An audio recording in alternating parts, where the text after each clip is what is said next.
welcome. I'm Karima Devi from the School of Tourism and Hospitality, and I'm with Chef Kim today. Hi and welcome. Hi Fatima, thank you for having me on the show. Thank you. And today's feature is about Women's Month. We're looking at inspiring women, and the first guest I had to find, and it had to be Chef Kim. And the reason I had to get this woman first is sometimes in life you find this one inspiring woman, which is definitely this lady. And I've been watching her journey since the time I've met her. And she steals your heart.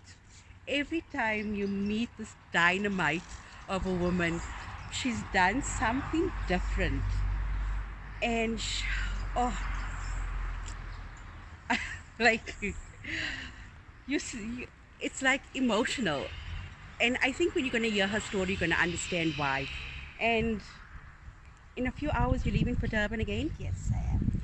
And I think if you all understand the riots that just happened currently in Durban and the trauma that everyone has happened there, and sometimes all we ever hear is only about big foundations and not about small people that make changes. And that's the important thing. In life, any possible person that can make a change.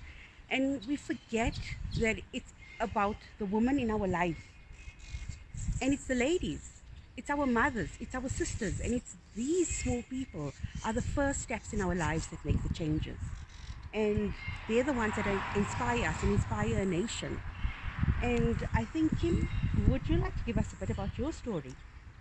I think it definitely comes from humble beginnings, where my mom was a single mom at 21, and she raised both my brother and I up. And as I was speaking to you earlier, I have never seen a frown on my mom's face, neither has been a tear. Yeah. She has been the strongest pillar of strength in my life. She has guided me. She has become my guru. She has become she is everything that I am today. And if I become half of the woman that she is, I know I did her proud. So starting from there, I think it all started when I was in pre-primary, and I used to bring home raffle forms and and my mom would say, I'm not going to give you money, but I'll give you something to actually help the community out. Yeah. And whatever cans we had in the cupboard and whatever she had, she said, go and give it up with love. And I think my teachers, they bear witness to this, that always say, Kim, you definitely come from a background of giving. And I think my family has been coming from that background from generations. It's whatever little we have, we want to give off to the community. As I entered my schooling life, I used to do a lot of fundraising. So when I was in matric in 2001, I raised 188,000 rands. Wow. For my prom, and I started dealing with businessmen, doctors, lawyers, getting ads in coming into the school. And with that money we raised, we built a shelter for the kids that never had food, didn't bring lunch to school, and we used to supply that lunch to them. So your entrepreneurship skills started from a very young age. Very young age. So as I entered university level, I started looking at the kids, and they never used to have proper clothing. And then I started getting second-hand clothes. And I used to put a blog up on my site and say, you know what, if you're not using them, please donate them instead of chucking them into the bins or whatever. So the clothes that have been donated, it started with one pair of jeans and a chackies. And I said to myself, I have all of these clothes, and it's also for my mom to buy me more clothes. And then I said to myself, we have so much, and people out there have barely nothing.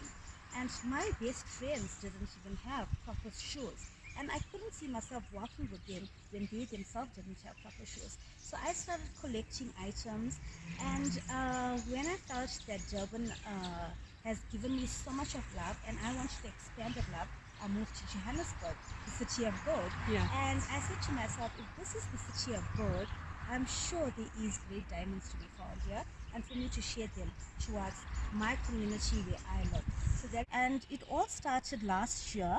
When lockdown started, and my mom said, we have all of these things that we brought from Durban, and what do we do? And she started off with a pot of biryani for 100 people, Yeah. that we fed in Fordsburg.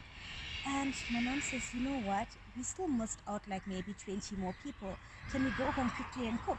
And it started with a journey from there where I was actually lucky enough to get a bursary from South African Chefs Association, and I'm one of the proud ambassadors of Lucky Star South Africa, and where I actually get sponsorships from Lucky Star and from South African Chefs Association, Chefs with Compassion, where they actually sponsor my foundation. I'm actually one of the directors of Infinity Charm Foundation.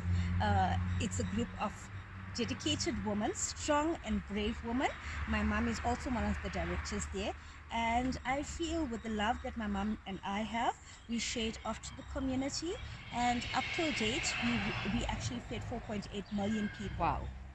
So for me, I feel that I have to do more. And as I'm going off to Durban today, there's poverty all over in Phoenix, in Chatsworth, in Tongaat, and I feel that Infinity Foundation is now opening up its wings and going into different areas in the community. So we also have an eye clinic where we give free screening to the patients that's underprivileged, as well as glasses. We have an ambulance that's going to be ready very soon. That will be a mobility hospital, that if you can't get yourself to the hospital, especially for the aged, we take it to your door and we treat you from there. I actually opened a new clothing line. It's called Infinity Clothing, which I didn't mention. It's for women in fitness. No matter how big or small you are a fat woman, PHAT. And I feel that you should encourage, you should embrace those curves. And as big as you are, you have more love and more of those beautiful hugs to give. So I want to give an inspiration to every woman out there. Never ever forget from where you came. Always remember there's a plan and purpose that the God Almighty has given us. And this is the assignment that we have to live. As a woman, we face challenges, big challenges. But at the end of the tunnel, there's always light. At the end of this pandemic, the storm, I shall say, there shall be a beautiful rainbow. So as women, we go through the challenges. Let us forget about whatever we went through in the past. Let us embrace the future. Let us become brave. The biggest and the most expensive makeup a woman can wear is self-confidence. And I think that every woman should have self-confidence, should be brave and unapologetic.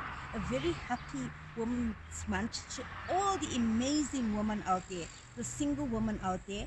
And under my wing, I do have orphanages, old age homes, cerebral palsy. We actually do feeding schemes at schools. So if you're in need of a hamper, if you're in need of groceries, please don't be afraid and contact my beautiful team. My number is 074 218 2119. We have an anti-depression hotline. We have an anxiety team ready on hand to actually face and actually brave all of the problems that women are facing. It's not only for women, we have for men as well, but we have in different categories. So if you feel the need to give us a call, and if you need help, especially for those we're trying to actually work an environment where we create employment.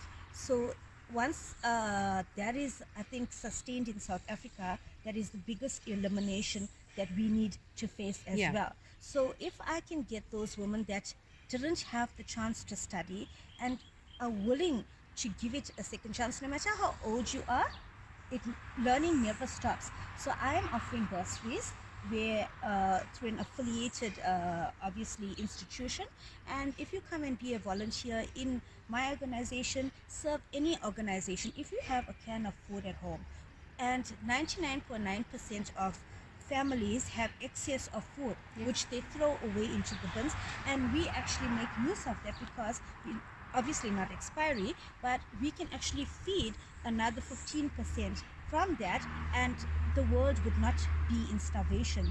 So I think that's one of my main key points. If you have an extra can, please give it off to your nearest foundations, your NGOs, give it off to your neighbors, your friends, your family, because you'd never know your next door neighbor might not have the bare necessities what we all have. I think that's what COVID taught us. Yes. That we have excessive lives. And you know, you can have like 5 cars. Can you drive all 5 cars? You can't. You can have 6 beautiful luxury apartments. Can you live in all of them? With COVID, you could have all the money in the world, but you couldn't have flown to your destination. So I think whatever extra money that we used to spend on shopping, clubbing, watching Netflix or whatever, take a little bit, a portion, not even a percent of it, and give it to the less fortunate. And as we rise, let's lift the other woman with us. Let us not have competition. Let us embrace another woman and let us share whatever we have as a woman. A very happy Women's Month to all. That is such wise words. Thank you so much. Absolutely. Chef Kim is not only amazing, as you can see in her words and in everything else she says, but what is important is that she's continuously studying.